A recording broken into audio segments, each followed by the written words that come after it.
SSC রসায়নে জারণ বিজারণ বিক্রিয়া অনেকের কাছে একটা ভয়ের নাম, বাট জারণ বিজারণ বিক্রিয়া কিন্তু এত কঠিন কিছু না।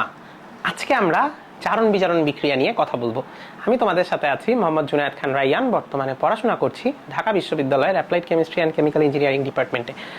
সো আমাদের ব্ল্যাকবোর্ড এডু থেকে আমরা রেগুলারলি কেমিস্ট্রির এবং অন্যান্য সাবজেক্টের বিভিন্ন কনসেপ্ট তোমাদের সাথে শেয়ার করার চেষ্টা করব। সো সেই ভিত্তিতেই আজকে আমরা কথা বলবো হলো রিডক্স রিঅ্যাকশন নিয়ে, অর্থাৎ জারণ বিজারণ, যেটাকে আমরা বলি হলো রিডক্স। রিডক্স এখন এখানে এই রিডক্স শব্দটার রেটটা আসছে হলো তোমার রিডাকশন থেকে, অক্সটা আসছে তোমার অক্সিডেশন থেকে। এই রিডাকশন মানে হলো বিজারণ আর জারণ মানে হলো তোমার অক্সিডেশন। এখন তাহলে জারণ বিজারণ কি? আমরা সোজা কথা, এখানে ইলেকট্রন আদান প্রদান হয়, তাহলে এইখানে জারণ বিজারণ মানে কি? জারণ বিজারণ মানে হলো জারণে দান, বিজারণে গ্রহণ। কি দান আর কি গ্রহণ? জারণে ইলেকট্রন দান, বিজারণে ইলেকট্রন গ্রহণ। এখন আমাদের এই যে ইলেকট্রন দান আর গ্রহণ, এগুলো একটু আমাদের বুঝার চেষ্টা করা উচিত, বিকজ আমরা জারণ সংখ্যা নিয়ে কিন্তু আজকে কথা বলতেছি না, জারণ বিজারণ বিক্রিয়া নিয়ে কথা বলতেছি। সো জারণ সংখ্যার কথা যদি আমি বলি, যে জারণ সংখ্যা জিনিসটা কি? কোনো পদার্থ যে কয়টা ইলেকট্রন তোমার ছেড়ে দিয়েছে অথবা গ্রহণ করেছে, অথবা সে স্থির অবস্থায় আছে, অর্থাৎ জারণ সংখ্যা কিন্তু শূন্য হতে পারে। তাহলে কারা জেনারেলি ইলেকট্রন দান করতে চায়? একটু চিন্তা করো তো। যাদের শেষ শক্তি স্তরে অল্প সংখ্যক ইলেকট্রন থাকে। কারা? পর্যায় সারণীর বাম দিকে যারা থাকে, অর্থাৎ ধাতব পদার্থ সমূহ। আর বিজারণ কারা করতে চায়? পর্যায় সারণীর ডান দিকে যারা থাকে, অর্থাৎ অধাতব পদার্থ সমূহ।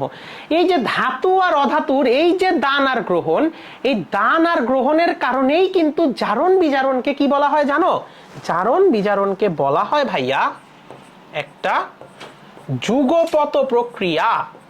অর্থাৎ জারণ ছাড়া বিজারণ হবে না, বিজারণ ছাড়া জারণ হবে না। ঠিক আছে? সো জারণে ইলেকট্রন দান, বিজারণে ইলেকট্রন গ্রহণ। এবং আরেকটা ইম্পর্টেন্ট পয়েন্ট মনে রাখতে হবে, জারণ করলে জারণ সংখ্যা বাড়ে। সো জারণ বিজারণ বিক্রিয়ার জন্য প্রথমে আমাদের একটা জিনিস খুবই ইম্পর্টেন্ট, সেটা হলো জারণ সংখ্যা মুখস্থ। এটা আমরা বইয়ে পাবো। এখন যদি কারো ধরো হঠাৎ করে শুয়ে শুয়ে ভিডিও দেখতেছো, বই পড়তে মন চাচ্ছে না, নেটে সার্চ দিলে বাবা, সব জায়গায় পাবা। এটা কি আসলে চিন্তা করো তো। গ্রুপ 1 এর ক্ষেত্রে জারণ সংখ্যাটা জেনারেলি +1 হয়, গ্রুপ 2 এর ক্ষেত্রে +2 হয়, কারণ কি দুইটা ইলেকট্রন ছেড়ে দিচ্ছে, এখানে একটা ইলেকট্রন ছেড়ে দিচ্ছে, +1 +2। আবার তুমি যদি গ্রুপ 17 এর দিকে যাও, তাহলে হবে হলো তোমার -1। তুমি গ্রুপ 18 যেটা নিষ্ক্রিয়, সেটাতে গেলে পাবা জারণ সংখ্যা 0। আবার সবগুলোর পরে যদি কেউ নিরপেক্ষ অবস্থায় থাকে, সেটাও হবে তোমার 0। সো এই যে কনসেপ্টগুলো, এই কনসেপ্টগুলো তোমার পারতে হবে। এরপর তুমি জারণ বিজারণ বিক্রিয়া খুব সুন্দর করে করতে পারবা। এইবার জারণ বিজারণ বিক্রিয়ার আমরা ঠিক 3টা রিঅ্যাকশন নিয়ে আসছি, আমি তোমাদের জারণ বিজারণ বিক্রিয়া করে দেখাবো। খেয়াল করো, আমি যদি একটা একটা করে একটু করি। আমাদের প্রথমটাতে হলো, আমাদের একটু খেয়াল করো, জিঙ্ক আর কপার সালফেট মিলে, জিঙ্ক সালফেট আর কপার। দেখো কি বলছি, বারবার সব ভিডিওতে বলি, যোজনী আর যৌগমূলক পারা লাগবে। যৌগমূলক না, এটা একটা সালফেট। সালফেট কত? 2-, এটাও 2-, এটাও 2-, তার মানে সালফেটের এখানে কোনো ভূমিকা নাই। সালফেটের চার্জ এখানেও যত, এখানেও তত, তাই এইখানে সালফেট হলো দর্শক আয়ন। সালফেট কি ভাইয়া? দর্শক আয়ন। এবার জিঙ্ক যেহেতু মুক্ত অবস্থায় আছে, জিঙ্ক হলো 0, কিন্তু কপার দেখো একটা সালফেটের সাথে আছে, -2 এর সাথে আছে, তাই কপার হয়ে যাবে হলো +2।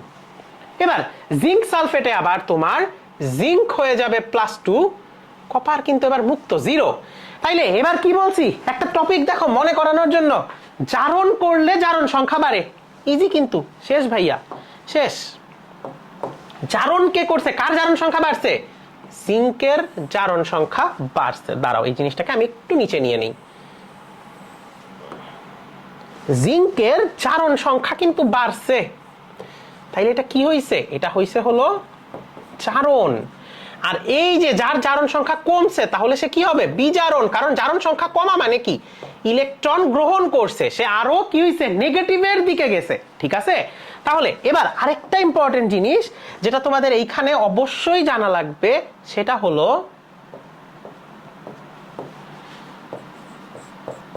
যে জারণ করে সে হলো বিজারক,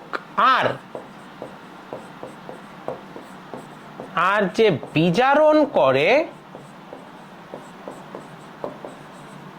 সে হলো জারক। ঠিক আছে, তাহলে এখানে জারণ কে করলো বলতো? আমরা প্রথম রিঅ্যাকশন জন্য এত ব্যাখ্যা পড়তেছি। জারণ যে করলো সে হলো বিজারক, আর বিজারণ যে করলো সে হলো তোমার জারক। ইজি। এবার এখানে যেহেতু দুইটা বিক্রিয়া সম্পন্ন হচ্ছে, তাই এটাকে বলা হয় জারণ অর্ধ। আমি যা লিখলাম জারণ অর্ধ বিক্রিয়া, আর এইখানে লেখা হয় তোমার বিজারণ অর্ধ বিক্রিয়া। জারণ অর্ধ তাহলে কি হবে? জিঙ্ক 2+ হইছে, জিঙ্ক দুইটা ইলেকট্রন ছেড়ে দিয়ে জিঙ্ক 2+ হইছে, আর কপার 2+ ছিল, ওই দুইটা গ্রহণ করেছে, কপার হইছে। তুমি একটু যোগ করে দাও তো, কষ্ট করে খেয়াল করো তো। জিঙ্ক প্লাস কপার 2+ হচ্ছে হলো তোমার জিঙ্ক 2+ প্লাস কপার। দেখো, তোমার সম্পূর্ণ বিক্রিয়াটা যখন সম্পন্ন করতেছো, তোমার সালফেটের কোনো ভূমিকা নেই। তার মানে এটা কি? এটা তোমার দর্শকায়ন। ঠিক এইভাবে তুমি পুরো ব্যাখ্যা সহ লিখে কিন্তু তুমি জারণ বিজারণ বিক্রিয়া খুব সুন্দর করে করে ফেলতে পারবা। আমি যদি তোমাদের আরেকটা ছোট উদাহরণ দেখাই, একটু ভালো করে খেয়াল করে দেখো। এখানে FeCl2, ক্লোরিনের এখানে কত? -1, কারণ ক্লোরিন গ্রুপ 17, আর আমরা জানি যে লোহা বা ফেরাম ওর যোজনী হয় 2 আর 3। সো এখানে ও +2 আকারে আছে, এখানে ও +3 আকারে আছে, আর এইখানে ক্লোরিন কিন্তু 0, কিন্তু এইখানে কিন্তু -1। তাই এইটা নিয়ে আমাদের কোনো কাজ নাই, কারণ এখানেও চেঞ্জ হচ্ছে না। কিভাবে চেঞ্জ হচ্ছে না? কারণ এখানেও ও -1। তাই এই যে ক্লোরিনটা, শুধুমাত্র এই ক্লোরিনটা হলো তোমার দর্শকায়ন। আমি আর আলাদা করে লিখলাম না। এইবার খেয়াল করো তো ভাইয়া, +2 থেকে +3 হইছে, তাহলে এটা অবশ্যই জারণ। আর 0 থেকে -1 হইছে, এটা অবশ্যই বিজারণ। রাইট? তাইলে এই যে জারণ বিজারণের ব্যাপারটা হইল, তাহলে এখানে আমাদের জারণ বিজারণ খুব সুন্দর মতো হয়ে গেল। এইটা আমাদের বিজারক, এইটা আমাদের জারক। তাহলে আমাদের বিক্রিয়াগুলা দেখতে কিরকম হবে? খেয়াল করো, এখানে আমার Fe2+ আছে। Fe2+ আমার কিন্তু একটা ইলেকট্রন ছেড়ে দিয়ে Fe3+ হবে। কিন্তু মজার ব্যাপার দেখো, এইখানে তোমার ক্লোরিন কয়টা আছে? একটু খেয়াল করো তো, তোমার ক্লোরিন কয়টা আছে? তোমার ক্লোরিন আছে হলো 2টা। এখন একটা ক্লোরিন তোমার কয়টা ইলেকট্রন গ্রহণ করে?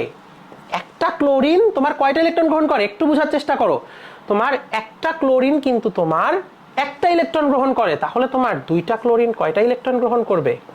2টা ইলেকট্রন গ্রহণ করলো। তাহলে কি হয়ে গেল? 2Cl-। খুব ভালো কথা।